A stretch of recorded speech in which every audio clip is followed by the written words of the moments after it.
You're not in any trouble today for anything that we talk about, okay? We just want to make sure that you're safe. That's why we need to know what happened.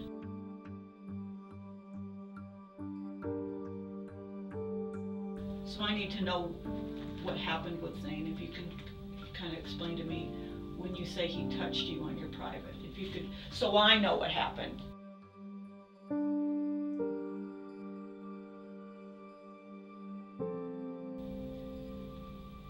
What do you remember about that? You don't remember that time? Okay. Do you remember what happened when the last time was that Zane touched your private? Do you remember, can you tell me about what happened anytime that Zane touched your private?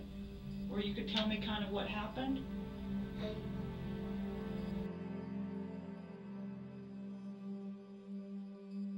Just to make sure that I'm getting this right, okay? And you correct me if I'm wrong.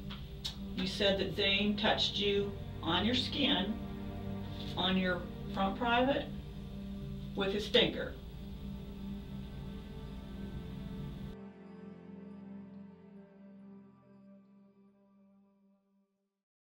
I'm Zane Dalton Crowder. I'm 28 years old.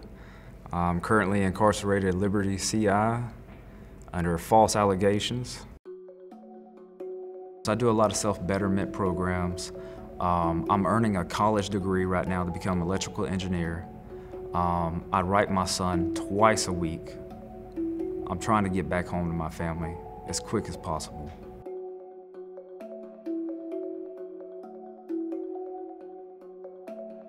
Zane had been long-term friends with Abe Levi. They went fishing. Zane helped them with their house. We'd eat everything, especially a lot of seafood and stuff, you know, because I always brought over a lot of like crab meat and stuff like that, you know, shrimp and all that kind of stuff. So I went with Abe everywhere. But Zane and Abe did drugs together. And I think it got serious at the end.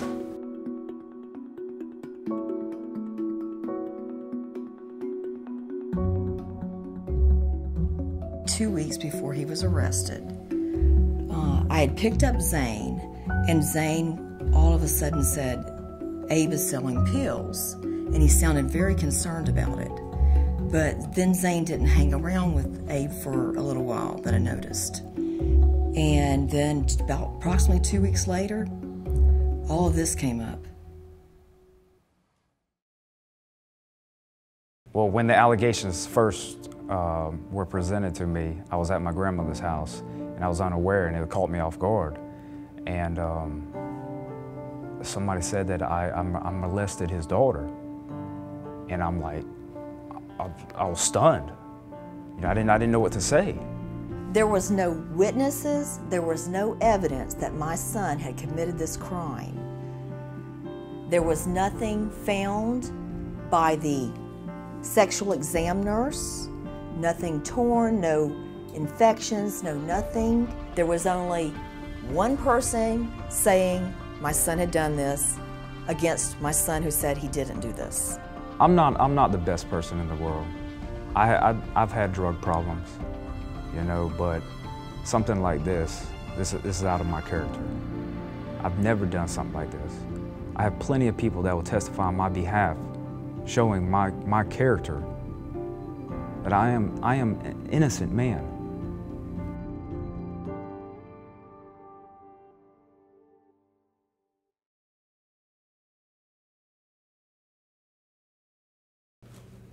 I wish my lawyer, Patrice Cashwell, would have called an expert witness to view the video of the alleged victim, her testimony, or her alleged allegations against me.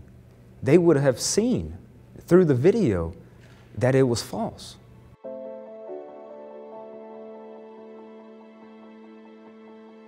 There are false allegations of sexual abuse. Now, no one knows exactly how often it occurs, but it happens often enough that the possibility should always be considered.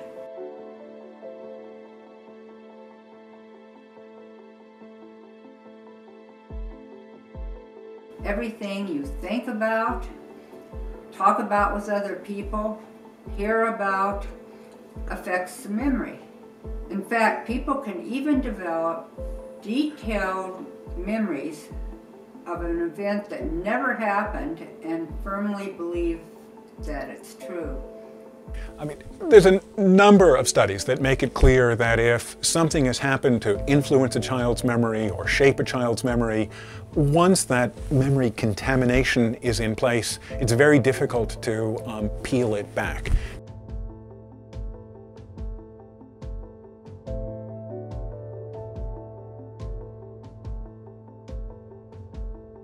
And so sometimes a child will come into a conversation and say things like, "My mother told me what we would be talking about today," or "My aunt told me that you would ask me this or that question."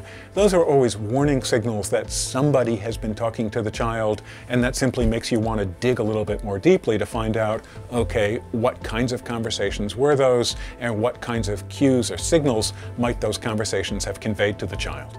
So I know what happened, if you could tell me what happened. I was gonna ask you if you were gonna ask me, was it on the inside or outside? Zane touching with his hand, the child suddenly says, "I thought you were gonna ask me if it was on the inside or the outside."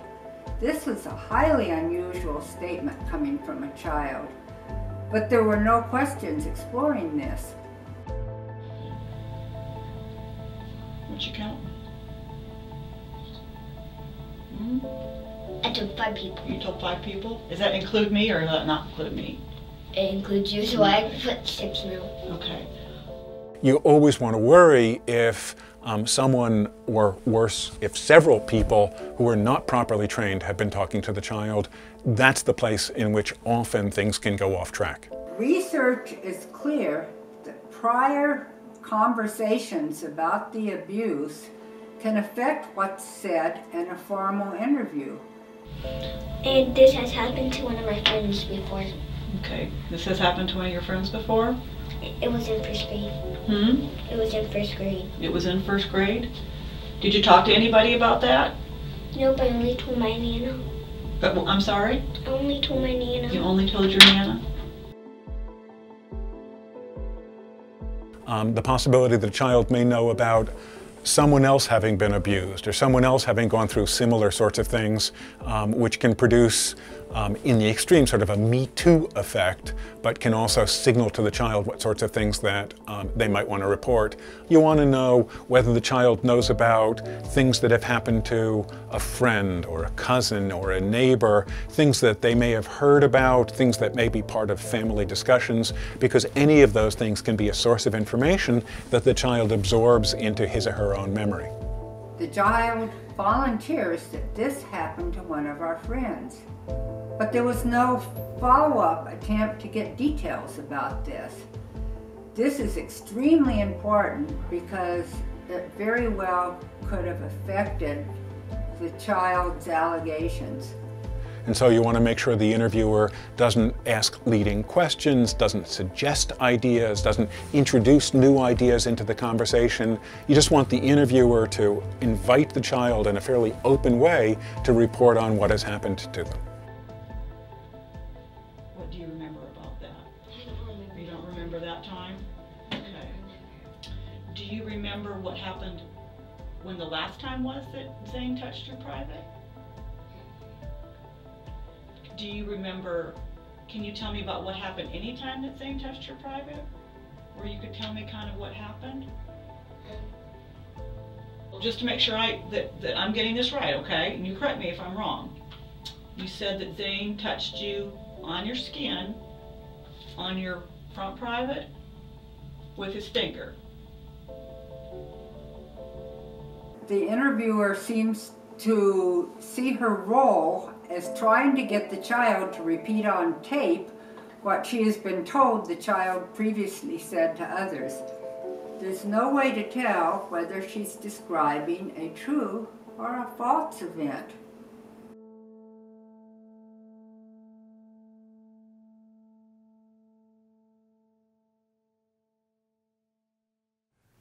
The court reporter may swear in the witness, please. Would you raise your right hand? Do you swear or affirm that the testimony you're about to give will be the whole truth, so help you God? I do.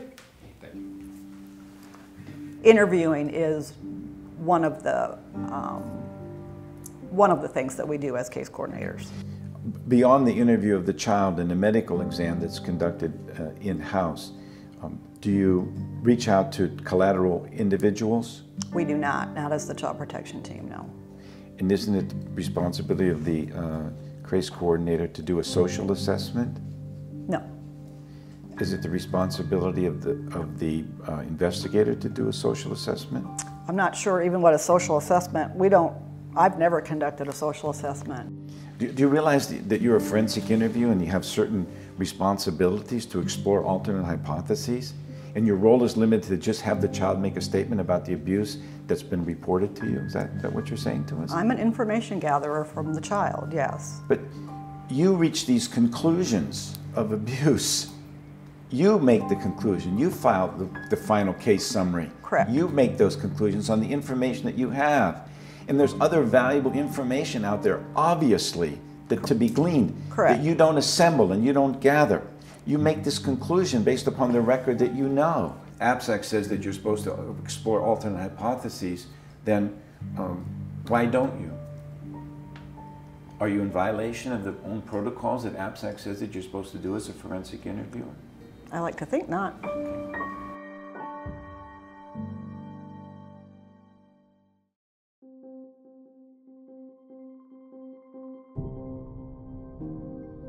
When a case involves allegations of sexual abuse and the defendant denies it, it is crucially important to have an expert testify, particularly given the fact that the only evidence against Zane Crowder was his child's statement. It is puzzling and dismaying that the attorney did not have an expert to testify about the things we've been talking about today. The state had plenty of expert witnesses. My attorney didn't even provide me with one. My attorney agreed to a one-day trial on a Friday. I'm facing life in prison. These people are just like us, the jurors. They don't want to be in a courtroom at 6 p.m. on a Friday. They want to go home to their families. So they're going to rush their decisions. Right after I was convicted, my attorney told my mom that I needed to claim ineffective assistance of counsel. That's basically she's saying that she didn't do her job properly. I feel that I have put my son into prison by trusting this defense attorney who acknowledged she didn't do what she was supposed to do. The jurors seemed like they didn't care. There was one female juror who seemed to be doing her nails while my nephew was on trial facing life in prison. It was almost as if the jurors already had their minds made up. Why would our defense attorney choose jurors like that? During testimony, the alleged victim's father, Abe Levi, lied about his arrest record. Once his lies were discovered, Judge Jan Shackelford did nothing after Abe Levi perjured himself. Judge Shackelford stated, "It's not an impeachable action, but nice effort." The judge tells the jury that the burden of proof is on the state to prove that the man did it beyond a reasonable doubt. However, in sexual abuse cases, the jury is waiting to see the defendant convince him that he didn't do it. There was no evidence, there was no DNA. The sex abuse exam was negative.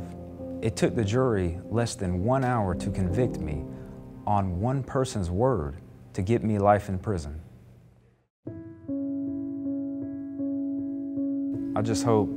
I hope that one day, soon, the truth will come out and justice will be served and I'll be restored back to my family. I miss them and I love them and I'm so tired. I'm tired of being here, I'm tired of being away from my family. I'm innocent. I did not do this.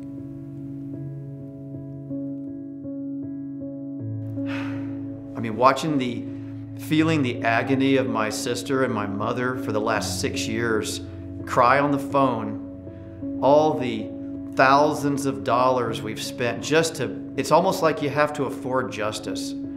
Zane Crowder deserves a new trial, a fair trial. You know, and the Lord gives you another day. He's like, you're gonna make it. You know you are. You know you're gonna make it, but the road is so rough. I know my son better than anyone. I believe my son is innocent, and I believe my son deserves a new trial. I've been in here for 6 years, and if justice is not served, I'm gonna be in here until I'm dead.